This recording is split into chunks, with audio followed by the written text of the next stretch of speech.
Esta es la tercera y última parte del vídeo titulado David Icke and Arizona Wilder, The Biggest Secret, el mayor secreto. David. ¿Dónde crees que encaja la historia de Diana en todo esto?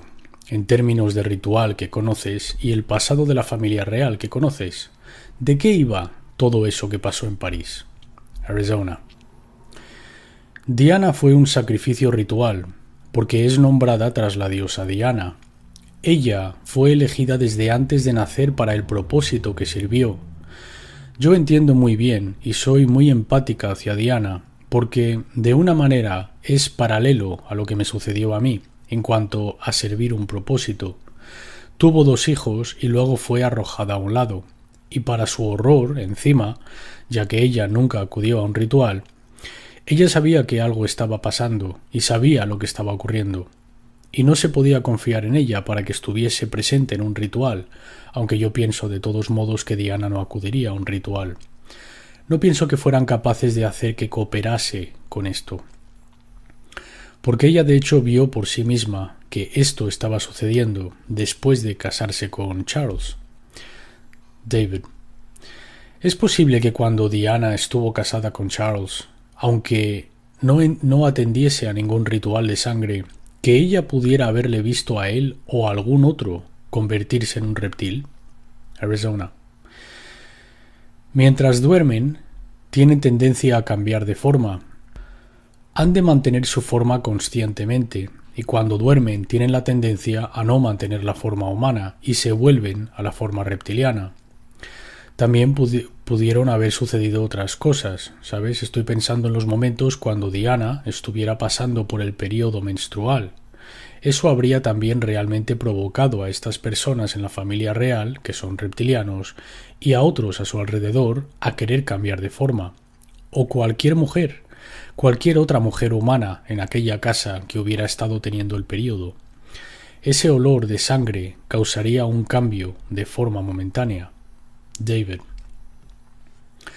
¿De qué fue todo aquello que aparentaba ser una ceremonia, rodeando a su asesinato? ¿De qué iba todo eso de los rumores de que estaba preñada del egipcio Dirty Fayed y el lugar donde todo sucedió, que es un antiguo lugar de sacrificios a la diosa Diana? ¿Cómo encaja todo eso con los rituales que conoces? Arizona. Vale. El aspecto de la corona de la diosa es Hécate, y el día de Hécate es el 13 de agosto, y lo que es muy prevalente con los Illuminati y lo que han hecho con el druidismo y las religiones egipcias es que les gusta reflejar los números. Así que, por ejemplo, con la diosa Isis, su número es 18. Cuando lo reflejas en un espejo se convierte en 81. Y ese es el número de la hermana de Isis, Neftis. Neftis era considerada la hermana malvada de Isis. Con Hécate, lo que yo pienso sucedió aquí es que ella fue sacrificada, y fue un sacrificio muy importante, porque 3 personas murieron, y para ellos eso fue una imagen de la tríada de Isis, Osiris y Horus. Horus siendo el niño no nacido de Dirty Fayed que llevaba Diana. Tenía 3 meses de edad, que es otro hecho y número muy importante para ellos, el que tuviese 3 meses de edad.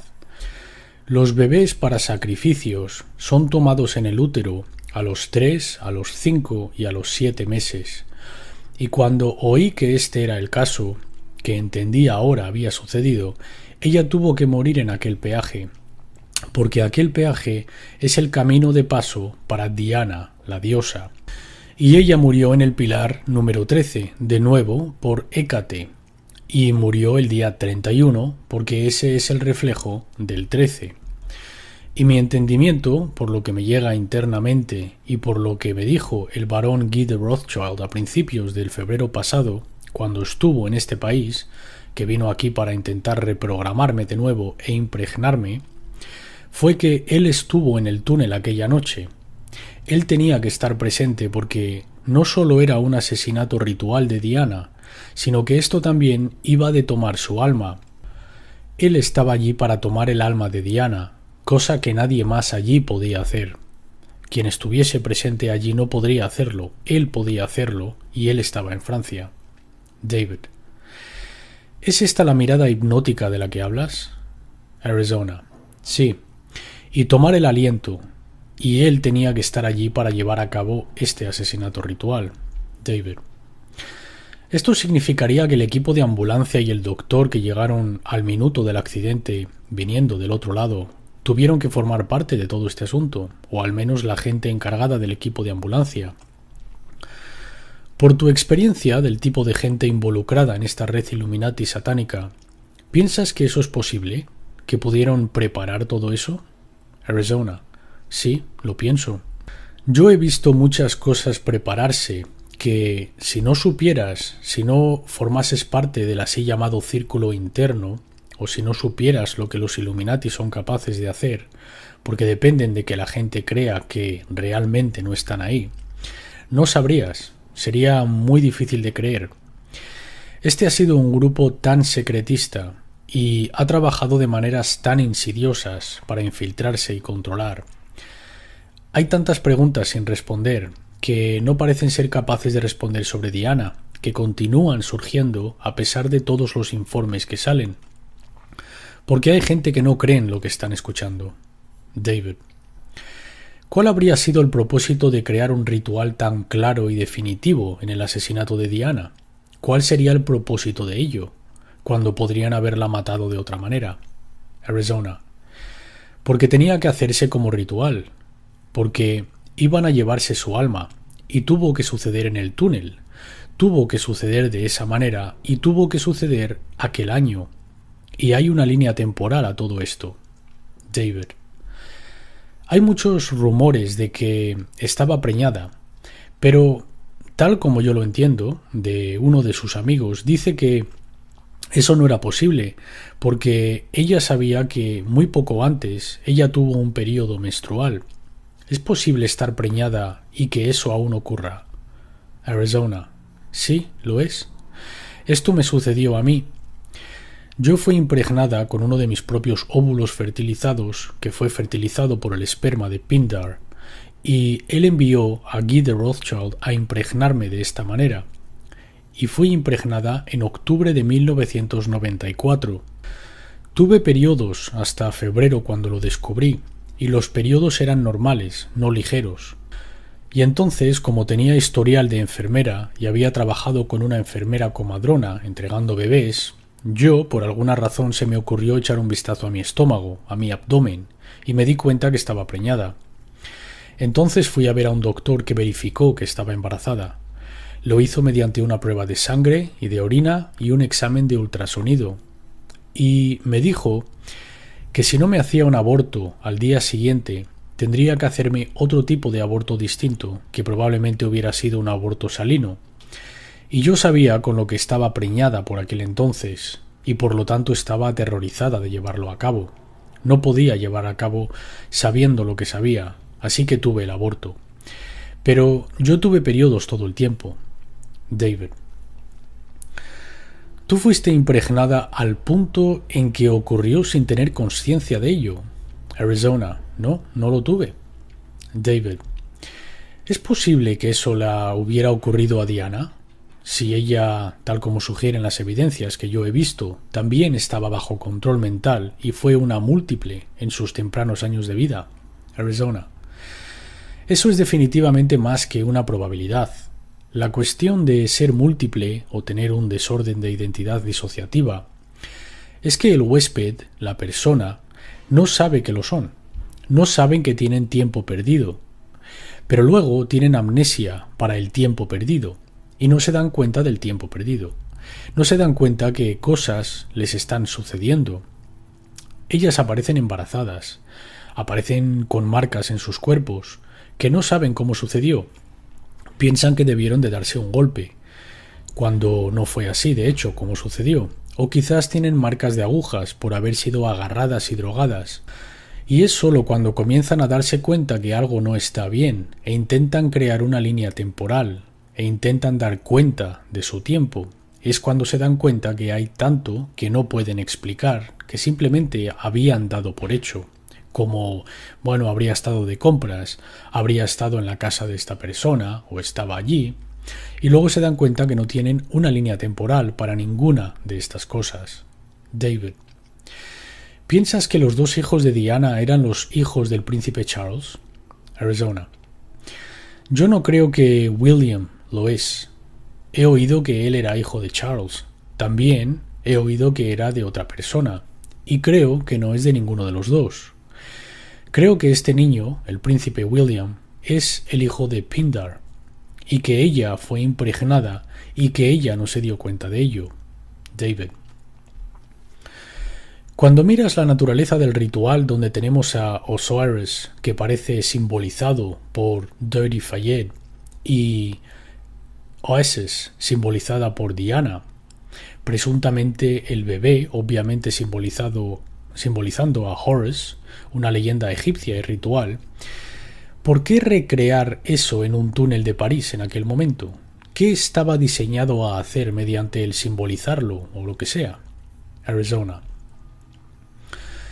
es para simbolizar, es parte de simbolizar, de preparando al mundo para reconocer al Horus que está a punto de venir sobre nosotros en el año 2000, dado que el año 2000 es la era de Horus y el renacimiento de Osiris. Y hay un sacrificio involucrado, y el sacrificio es la madre, y el sacrificio es este niño. Y sin embargo, involucra también a otro niño que aún vive por la misma madre. David: ¿estás hablando de William? Arizona: sí, estoy hablando de William. David: ¿qué le habría pasado a Diana en tu experiencia de ritual? ¿Y qué sucedería con el niño no nacido después de los eventos en el túnel de París? Arizona: que Diana abandonó el túnel muerta. Ella no salió de aquel túnel viva. Ese ritual, ella tenía que morir en aquel túnel, y ellos tenían que llevarse su alma en aquel túnel, y tenían que llevarse el alma, o el alma que estuviese desarrollando, o la esencia desarrollándose del niño que aún no había nacido. Y en el hospital sigue lógicamente, de acuerdo con lo que yo sé sobre lo que hacen, que habrían extraído el útero y el feto de Diana, y eso se lo habrían llevado. Y como ritual, además de llevarse eso, hubieran removido otras partes del cuerpo. David: ¿y hacer qué? Arizona: distribuirlas para altos miembros Illuminati para consumir, dado que este es un sacrificio ritual.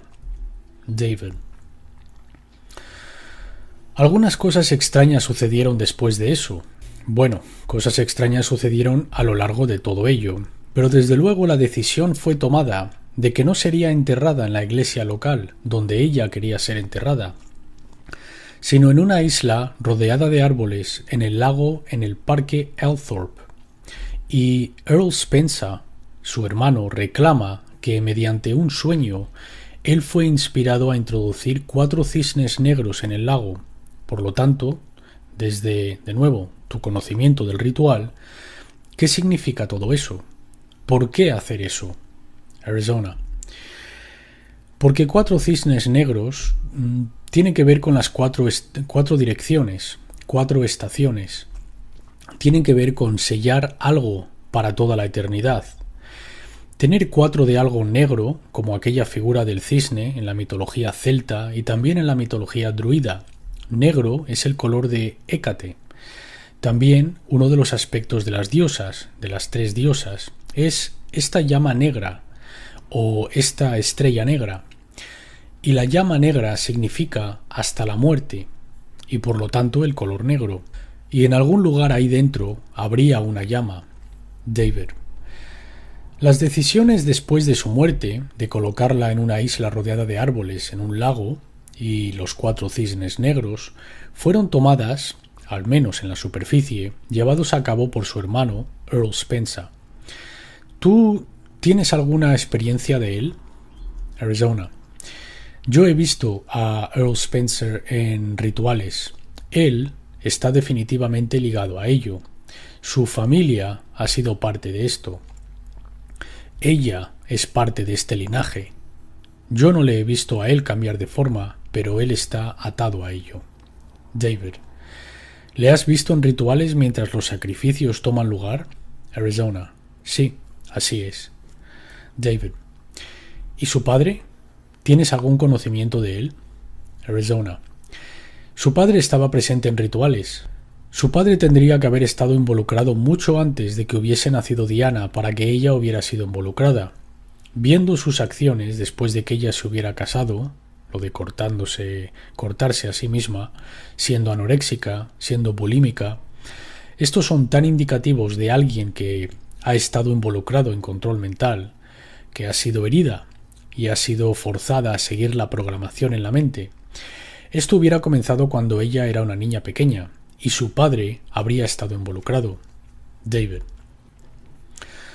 Así que se la hubieran metido en este flujo de control mental desde que nació, presuntamente hubieran sido capaces de dar forma a los eventos desde aquel mismo momento hasta aquel 13º pilar. Arizona. Sí, sí. Cuando alguien se convierte en lo que llamamos un desorden de personalidad múltiple o desorden de identidad disociativa, hay muchos programas que son inducidos, que pueden ser inducidos en cualquier momento. Tienes la maquinaria establecida cuando eres un niño muy pequeño y a medida que crecen pueden instalar programas en cualquier momento y tener distintas partes albergando distintos programas y se pueden hacer que hagan prácticamente cualquier cosa. Se les enseña cosas tales como la luz roja es luz verde, atraviesa la luz. Conducen más rápido de lo que creen. Son capaces de memorizar o ver simplemente ojeando algo e inmediatamente dar con el punto preciso de lo que están buscando por alguna razón. O pueden memorizar números de teléfono con tan solo una ojeada. David. El coche se estrelló contra el 13º pilar conducido por Henry Poe, quien desapareció durante 3 horas aquella noche. Un hombre que se ha conectado tanto con la inteligencia británica como con la inteligencia francesa. Dada la obsesión con el número 13, va más allá de la coincidencia que con todos esos pilares en el túnel se estrellase en el número 13. Es posible controlar la mente de alguien como la de Henry Poe, de manera que, yendo a alta velocidad, pudiera escoger el 13º pilar. Arizona. Sí. Sí lo es. Es muy probable que él también estuviese drogado y programado durante el tiempo que estuvo desaparecido. Es posible que él hubiera tomado medicación, pero hacer que no le afectase para nada. David. Incluyendo alcohol. Arizona. Alcohol también, sí. Y quizás luego, o no, le hubiera afectado, dependiendo de si ese era el programa para que le afectase. Pero puede que no afecte a alguien para nada. Yo he pasado por esto yo misma. Yo sé que esto es verdad. David. ¿Qué te pasó a ti en esta instancia? Arizona. Fue durante un momento muy malo en mi vida. El momento en cuestión del que hablo fue cuando mi entonces marido me dijo que él quería el divorcio. Y yo tomé aproximadamente, no recuerdo exactamente cuál era la dosis, pero 8 pastillas de Xanax delante de él. Y conduje desde donde vivía, en Orange County, hasta el área de Norwalk, donde fui a ver a mi terapeuta, que tenía unos grupos en este área. Y yo no sentí el efecto de las pastillas para nada mientras conduje hacia mi terapeuta. No sentí los efectos de las pastillas para nada cuando salí de allí 1 hora y media después. Y no tuve ningún accidente de coche, no fui parada y mis habilidades de conducción eran muy buenas. Y yo he visto esto sucederle a otra gente, que han tenido programación de control mental y que tienen este trastorno de identidad disociativa, y tragas medicación y solo una parte se aferra a ella y no afecta al cuerpo. David. Así que, si estás en un compartimento que no está conectado a tomar las pastillas, ¿no estás afectado por ellas? Pero si fueses colocado en aquel compartimento, que digamos tomó las pastillas, entonces serías afectado por ello. Arizona. Sí. Y también lo que pueden hacer contigo es tener un montón de alters, de personalidades alternativas, alineadas en fila, donde, vale, tú estarás fuera desde este punto a este punto, y luego tú esta próxima parte, saldrá desde este punto a este punto, y pueden continuar así. Sería una cosa muy complicada y larga, pero pueden alinearlas así también, y ahí es donde va la programación. David: ¿podrías pensar que esto puede dar explicación a la aparente misteriosa lectura de alcohol de Henry Paul, que era equivalente a 8 whiskies escoceses en un estómago vacío? Mientras las evidencias de vídeo de las cámaras del Hotel Ritz sugieren que este no era un hombre durante los minutos previos a que condujese a Diana en el túnel que estuviese de ninguna manera bajo ese nivel de borrachera. Arizona: sí, eso podría dar una muy buena explicación a lo que ocurrió. Con este tipo de programación de control mental que hacen, una vez que entras en aquel modo en el que te quieren, puedes ser herido y estar bajo mucho dolor, o puedes ser drogado hasta la médula, o beber demasiado, y aparentas no tener ningún tipo de dolor, perfectamente estable, y no lo sientes, te sientes bien.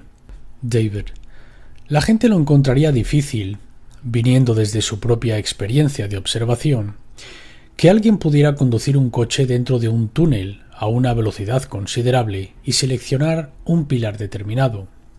¿Cómo es esto posible para programar a alguien a que haga esto? Arizona: porque aquel alguien ha sido enseñado y programado y enseñado y programado durante bastante tiempo. ¿Cómo lograr esto a una velocidad muy rápida? La mente trabaja muy rápidamente. Y si tienen la mente y el cuerpo conectado de la forma correcta, esta persona sería capaz de conducir el coche contra el 13º pilar a alta velocidad. David: ¿estaría esto ocurriendo a nivel consciente o sería el subconsciente quien estuviese tirando de las cuerdas? Arizona: esto sería a nivel subconsciente. La persona no sería consciente. Ella misma no sería consciente de lo que estaría haciendo. David: en esos minutos cruciales antes de que Henry Paul entrase en el coche y arrancara, ¿tendría alguien que haberle dado el gatillo de acceso o el desencadenante de la programación para activar la programación entonces? ¿O de alguna manera pudo haber sido programado para ser desencadenado en aquel momento? Y si es así, ¿cómo podría haber sido eso? Arizona: pues probablemente él fuese programado a hacer todo esto tras una señal desencadenante, y lo que sucedería es que alguien le desencadenaría o activaría la programación con una señal preestablecida que a él se le dijo: cuando se te dé esta señal, actuarás, ¿sabes?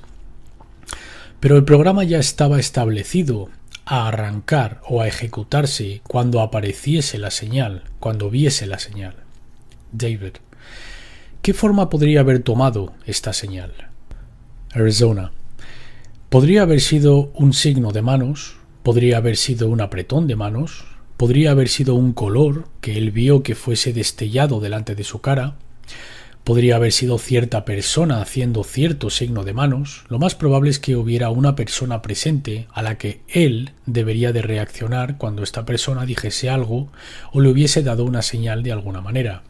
David: dada la extensión de tu programación desde nacimiento, ¿cómo fue posible para ti romper con ello, como parece que has hecho ahora? Arizona: una cosa que sucedió fue que en 1989 mi programador, encargado de la programación, murió. Este fue Mengele. Y él pasaba mucho tiempo en este país. Yo pasaba mucho tiempo con él. Él tenía mucho control sobre mí. Y lo que sucede cuando un programador encargado muere es que normalmente han enseñado a la persona a la que están trabajando a serles muy, muy leales, incluso hasta la muerte a ellos. Y eso es algo que al final trabaja en contra de todo, porque cuando mueren, incluso aunque otro pase a tomar el mando e intentar ocupar o asumir el control, muchos de estos alters, compartimentos, personalidades alternativas, no están abiertas a eso y son leales solo a esa persona. En mi caso, el barón Guy de Rothschild fue el que intentó asumir el control, y durante unos años la mitad de las veces se salieron con la suya y la otra mitad no. y en asuntos principales no se salieron con la suya. Una de las cosas que salí a hacer en 1993 fue cortarme el pelo, y dado que estaba siendo vista públicamente y conocida por tener el pelo muy largo, yo ya no podía ser utilizada de esa manera ya más, con mi pelo cortado.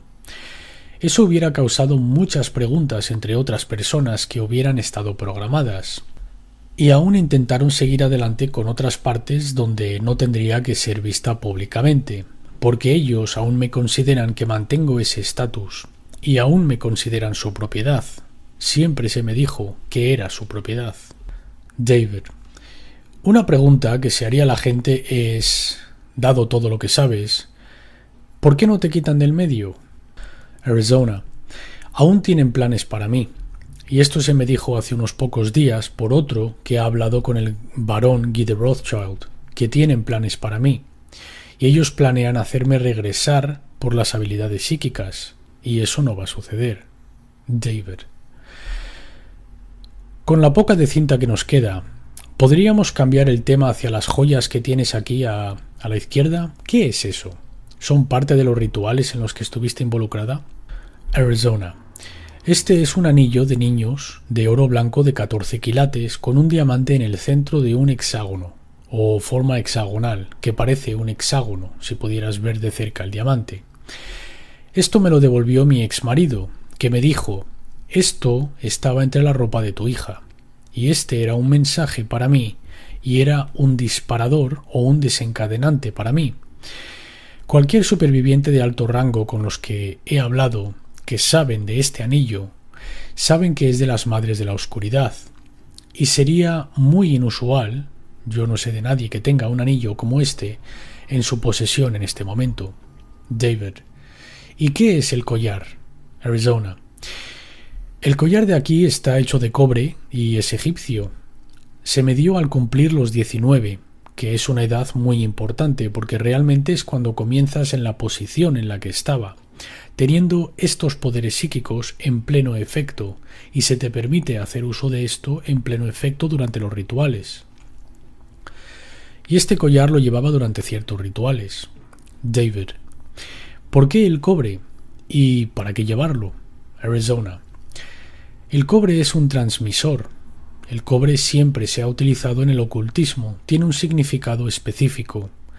Tiene el significado que tiene porque yo tenía una tríada de altars, de compartimentos, que eran muy activos en muchos rituales. Y la tríada era Oasis, Osiris y Horus. Oasis era la parte que llama abajo a la luna, y Osiris dirige los rituales, y Horus es lo que nace de realizar estos rituales. David: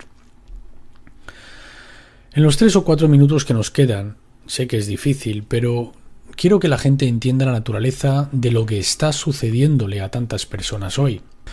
¿Qué tipo de cosas se te hicieron a ti como parte de la traumatización, siendo una niña y después? Arizona: yo fui electrocutada hasta tal medida que a mis padres se les dijo, cuando yo estaba en el primer grado, que mi IQ era de 70 y que yo era retrasada, y dijeron que sería retrasada. Siempre tuve problemas en el colegio, bueno, cuando acudía al colegio, porque falté mucho al colegio. Mi expediente escolar ha desaparecido, expedientes médicos han desaparecido, mi certificado de nacimiento aparenta haber sido manipulado.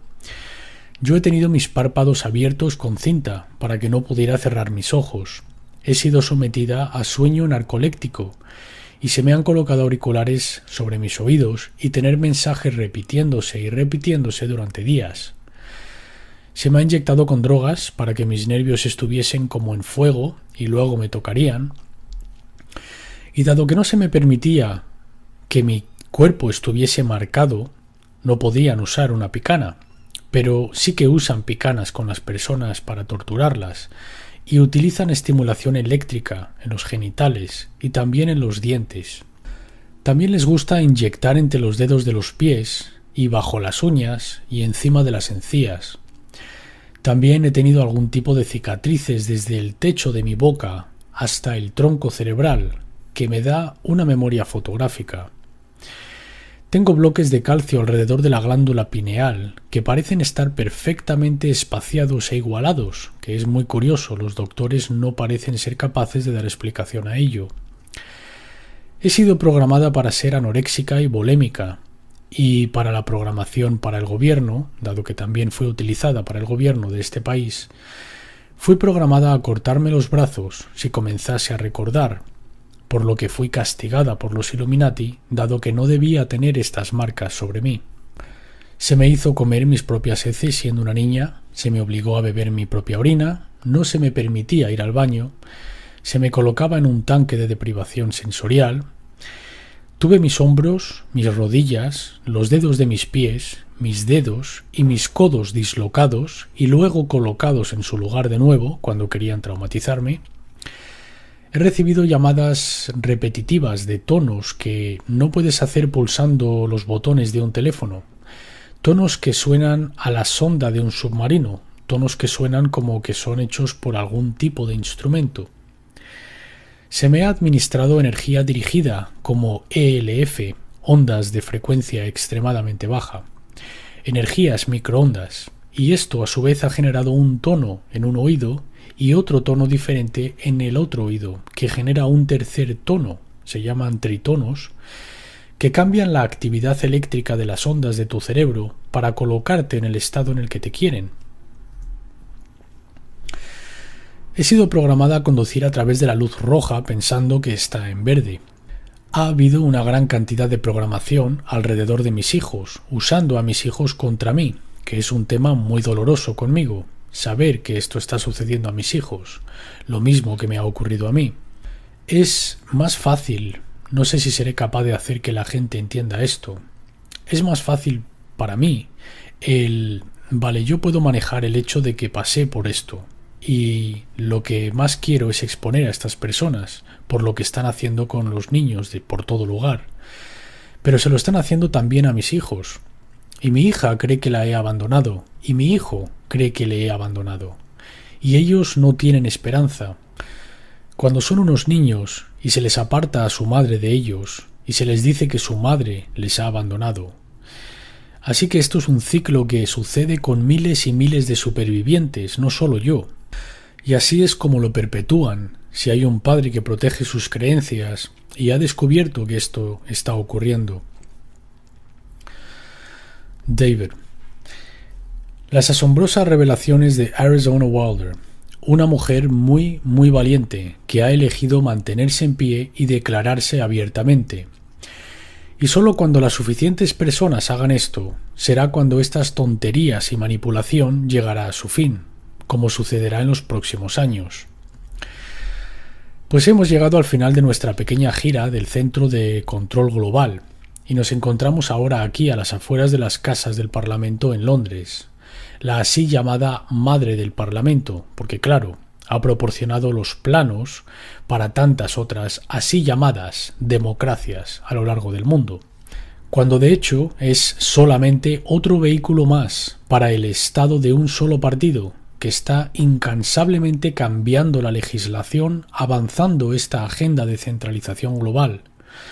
No es un lugar para la democracia en absoluto, sino un lugar para legislar la agenda y convertirla en realidad. Pues ya has oído la información, y posiblemente la hayas leído en mayor extensión en el mayor secreto. La pregunta es, ¿qué vamos a hacer al respecto? Eso depende totalmente de ti, como individuo, y de mí como individuo. Como dijo alguien alguna vez, lo que piensas de mí no es asunto mío, y no lo es. Esto es solo información, haz de ella lo que quieras. Pero lo que hagamos con ella y lo que decidamos hacer a la luz de este conocimiento, decidirá el tipo de mundo que nosotros y nuestros hijos vamos a tener que vivir durante los próximos años y más allá. Los chinos tienen una palabra que significa a la vez tanto peligro o crisis como oportunidad. Y esta es la situación en la que nos encontramos ahora. Sí, hay una crisis. Sí, hay un peligro de que este estado fascista global se convierta en una realidad. Pero es también una oportunidad para despertar y hacer el cambio que transforme este planeta de una prisión al paraíso que una vez fue, y al paraíso al que se convertirá de nuevo. Y esto se trata de elección, elegir lo que hacemos como resultado de lo que sabemos. En mis libros cito un número de veces a un humorista americano llamado Bill Hicks, un genio a su manera, un hombre muy enfadado, pero muy brillante y muy profundo. Y él describió la vida de esta manera. Dijo: la vida es como un recorrido por un parque de atracciones. Cuando te montas, piensas que es real porque así de poderosa es la mente. La atracción va hacia arriba, hacia abajo, da vueltas y vueltas, te da emociones y escalofríos, y tiene mucho colorido, y es muy ruidosa, y es divertida durante un rato. Algunos llevan montados mucho tiempo, y recuerdan, y nos llegan y nos dicen: nunca tengas miedo, porque esto es solo una atracción. Y matamos a esas personas. Que se calle. Tengo mucho invertido en esta atracción. Calladlo. Mira mi ceño fruncido de preocupación, mi familia y mi cuenta bancaria. Esto tiene que ser real. Es solo una atracción. Pero siempre matamos a esos buenos hombres que intentan decirnos eso y dejamos que los demonios hagan lo que quieran. Pero no importa, porque solo es una atracción y podemos cambiarla cuando queramos. En otras palabras, es solo un reflejo de nuestras propias aptitudes. Y para cambiar, como dijo Bill Hicks, no hace falta grandes cuentas bancarias. Solo es cuestión de una decisión ahora mismo entre el miedo y el amor. El miedo es la palabra de 5 letras que ha controlado este planeta y esta raza humana durante miles de años.